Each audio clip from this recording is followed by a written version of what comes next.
क्या राजनीति में दुश्मन सिर्फ वैचारिक होते हैं या व्यक्तिगत भी? कल तक जो नेता एक दूसरे पर तीखे प्रहार कर रहे थे, आज वो एक साथ चाय की चुस्कियां लेते और ठहाके लगाते नजर आए। संसद के शीतकालीन सत्र के आखिरी दिन दिल्ली के गलियारों से एक ऐसी तस्वीर निकली जिसने पूरे देश को हैरान कर दिया। एक तरफ प्रधानमंत्री नरेंद्र मोदी और दूसरी तरफ प्रियंका गांधी वाड्रा। लेकिन इस तस्वीर के पीछे की कहानी क्या है? क्या यह सिर्फ एक शिष्टाचार था या कांग्रेस के अंदर सत्ता के संतुलन का बदलना? आज विस्तार से जानेंगे कि उस बंद कमरे की टी पार्टी में क्या क्या हुआ। 19 दिसंबर 2025 संसद का शीतकालीन सत्र अनिश्चितकाल के लिए स्थगित कर दिया गया। परंपरा रही है कि सत्र खत्म होने पर लोकसभा स्पीकर एक टी पार्टी होस्ट करते हैं। इसमें पक्ष और विपक्ष के तमाम दिग्गजों को बुलाया जाता है। आमतौर पर राहुल गांधी इन मौकों पर नहीं दिखते। जानकारों का कहना है कि राहुल इसे एक तरह का प्रोटेस्ट मानते हैं, लेकिन इस बार नजारा अलग था। राहुल गांधी देश में नहीं थे, वो जर्मनी दौरे पर थे। उनकी गैर मौजूदगी में कमान संभाली प्रियंका गांधी ने। प्रियंका ने सिर्फ वहां पहुंची, बल्कि उन्होंने जिस गर्मजोशी से सरकार के मंत्रियों से मुलाकात की, उसने सबको चर्चा करने पर मजबूर कर दिया।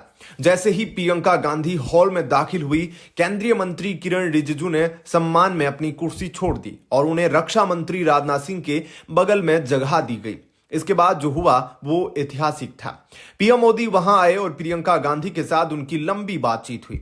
सूत्रों की माने तो पीएम मोदी ने सत्र के दौरान हुए कुछ हल्के फुल्के वाक्यों का जिक्र किया, जिस पर प्रियंका गांधी खिलखिलाकर हंस पड़ी। यहां गौर करने वाली बात यह है कि राहुल गांधी अक्सर पीएम मोदी के साथ आई कांटेक्ट से भी बचते हैं, लेकिन प्रियंका ने यहां एक मैच्योर लीडर की तरह व्यवहार किया। उन्होंने दिखाया कि सदन में लड़ाई अपनी जगह है, लेकिन व्यक्तिगत शिष्टाचार अपनी जगह।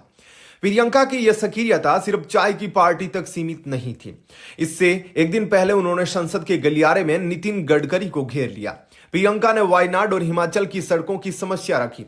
उन्होंने मजाकिया अंदाज में गडकरी जी से कहा, मंत्री जी, मैं आपसे मिलने की कोशिश कर रही हूं, पर आप वक्त ही नहीं देते। गडकरी जी ने बड़े दिल का परिचय दिया। उन्होंने तुरंत प्रियंका को अपने दफ्तर बुलाया।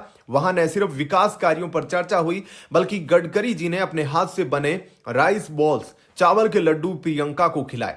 उन्होंने अधिकारियों को डेडलाइन दी कि 31 दिसंबर तक सारा काम निपट जाना चाहिए। यह राजनीति की वो खूबसूरत तस्वीरें हैं जो जनता तक कम पहुंचती है। अब सवाल यह है कि क्या प्रियंका गांधी का यह बढ़ता कद राहुल गांधी को असहज कर रहा है? राजनीतिक गलियारों में चर्चा है कि प्रियंका ने इस पूरे सत्र में जिस तरह लीड ली, चाहे वो मनरेगा पर बहस हो या मंत्रियों के साथ संवाद, उससे वो एक एक्सेप्टेबल फेस, स्वीकार्य चेहरा बनकर उभरी है।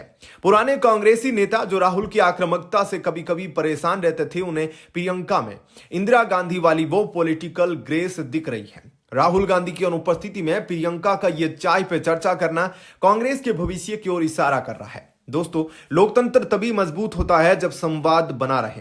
प्रियंका गांधी ने मोदी और गडकरी के साथ बैठकर यह साबित कर दिया कि विरोध का मतलब दुश्मनी नहीं होती। अब देखना यह है कि राहुल गांधी जब विदेश से लौटेंगे तो वो अपनी बहन की इस पॉलिटिकल केमिस्ट्री पर क्या प्रतिक्रिया देते हैं।